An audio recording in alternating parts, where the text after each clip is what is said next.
Ugh, I can't.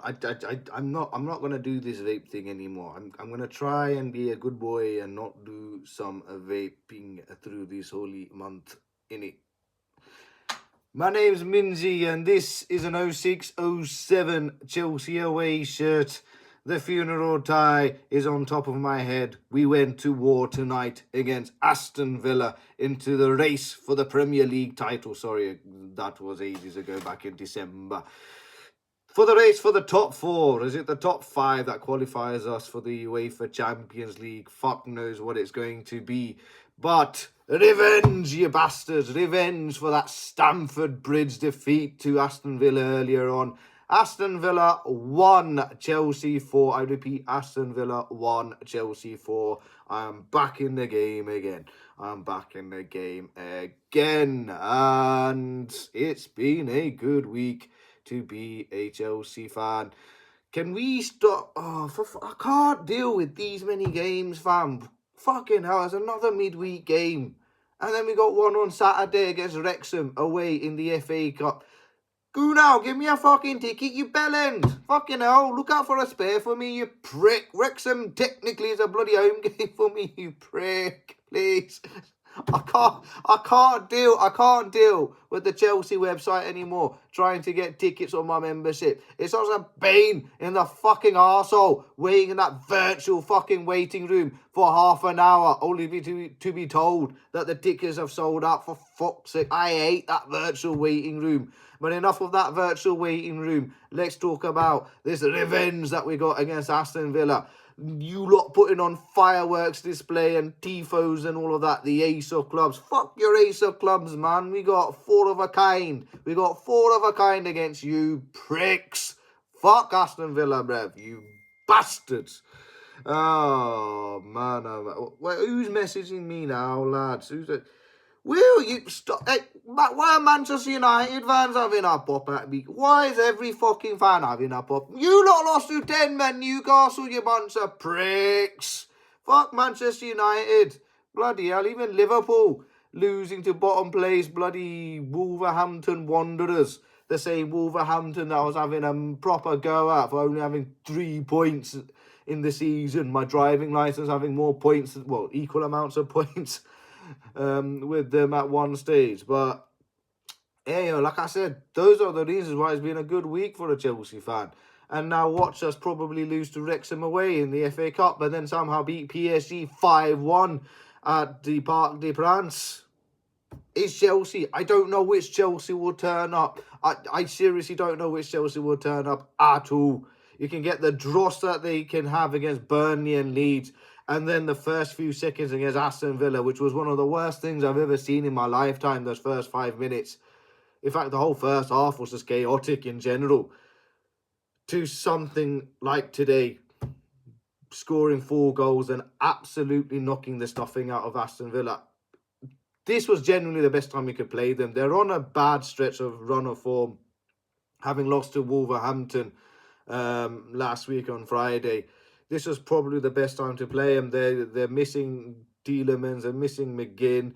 They haven't got the confidence there. Again, I'm getting fucking hell. Stop with the abuse, man. Leave me alone. I know you got my number. Leave me the fuck alone.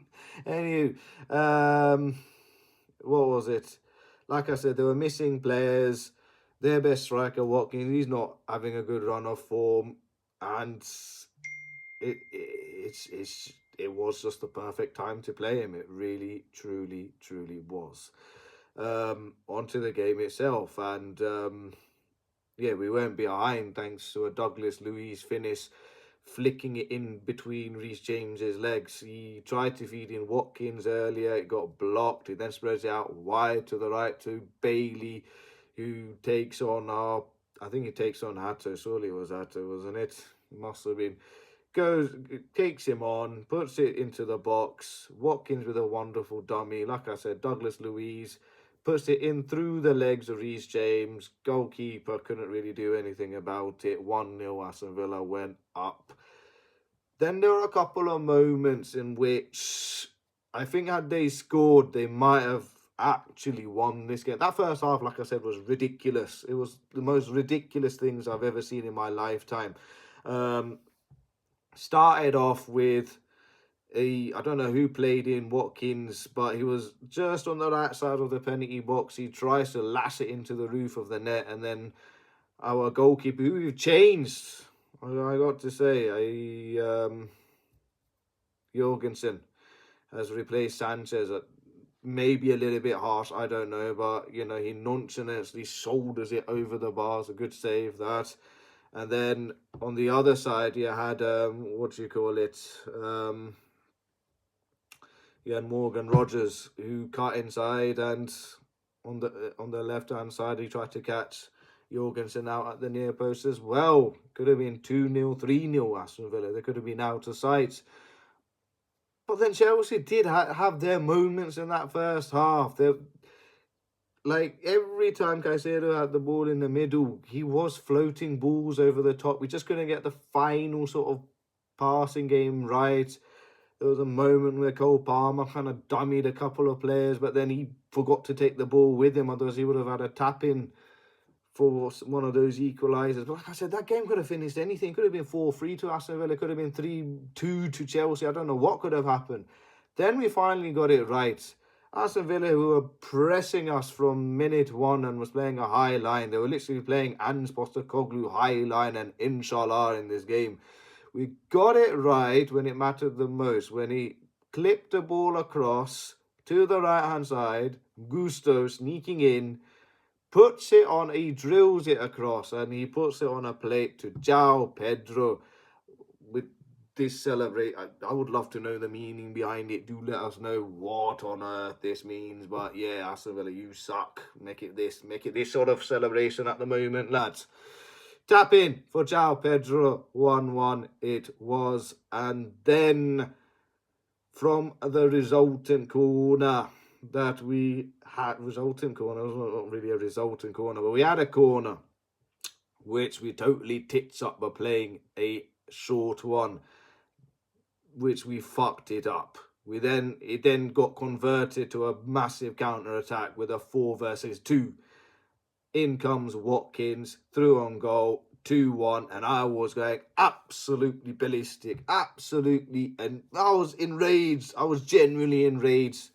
Okay, I'm genuinely enraged. I know it's a 4-1, I know it's a thrashing, but like I said, that first half was atrocious for both sides of both teams' defending. It could have been anything. It probably should have been 2-1 to Aston Villa.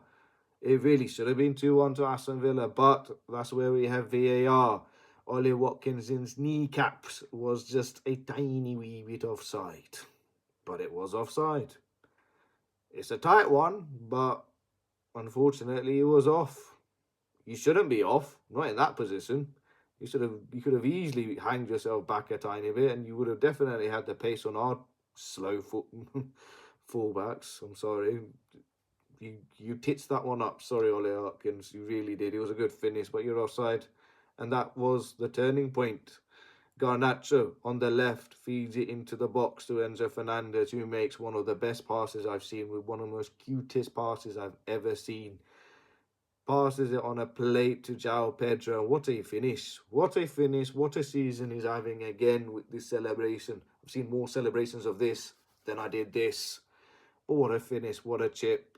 Had to hold the celebrations back a little bit because we had VAR, and I looked at it and I went, I think he's off. But thankfully the goal stood. His kneecaps were onside. 2-1 to Chelsea. And then the second half started, and from the get-go we were looking mean. We were looking nasty. Aston Villa didn't change anything. They took off Cash and they brought on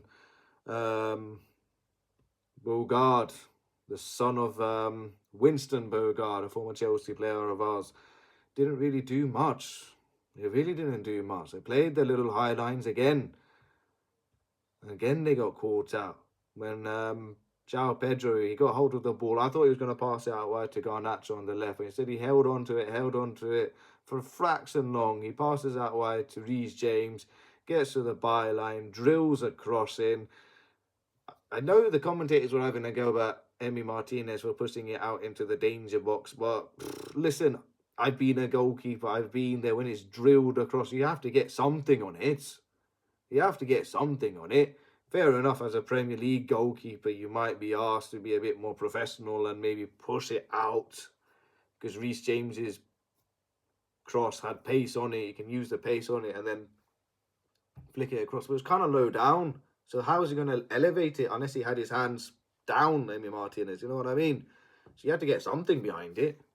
I think as a goalkeeper myself, I think that's the best he can do. But hey, I'm not a Premier League goalkeeping coach, so I better shut the fuck up there. He parries it into the box. He comes to Cole Palmer, lashes it home, absolutely lashes the shit out of it, and he goes in 3-1. It should have been 3-2. Ollie Watkins was found inside the box. Lazy defending. He could have chipped it. He could have gone around Jorgensen, not cut inside, but go on the outside and put it into an empty. I thought that he was going to do that, but he went inside. And then it was a bit messy from the centre half. So I thought, oh, please don't fucking foul him. Please don't fucking foul him, because it is going to be a penalty, and one of you wankers will get sent off again. Thankfully, I think he was just desperate to try stay on his feet and desperate to try get a goal, that he avoided all of that. And in the end, we managed to nick the ball off of him and prevent it from being 3-2. And then straight down the other end, it came to Cole Palmer. I was going to say Caicedo. It was not Caicedo, but it was Cole Palmer who lifted the ball across to the left, finds Garnacho. Garnacho had a good game, apart from one bit, which I'll come on to later, and runs through.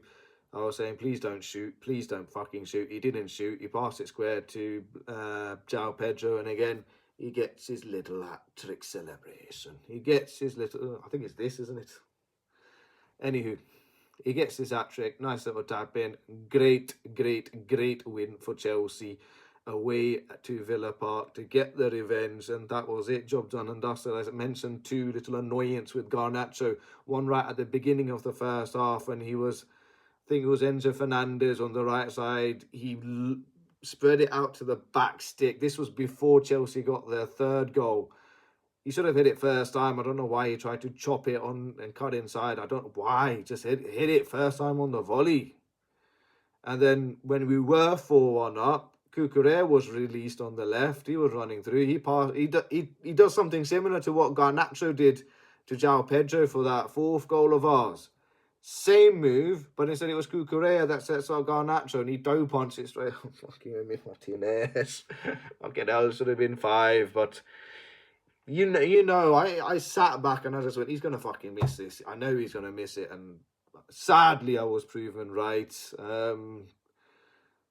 In the end, I think Aston Villa, they tried to make the scoreline a bit respectable and got flicked over onto the bar from, was it Tammy Abraham, former Chelsea player? There was quite a few former Chelsea players. There was Tammy Abraham, Jadon Sancho and Ross Barkley all making appearances against us, so nice to see them nice to see them playing around.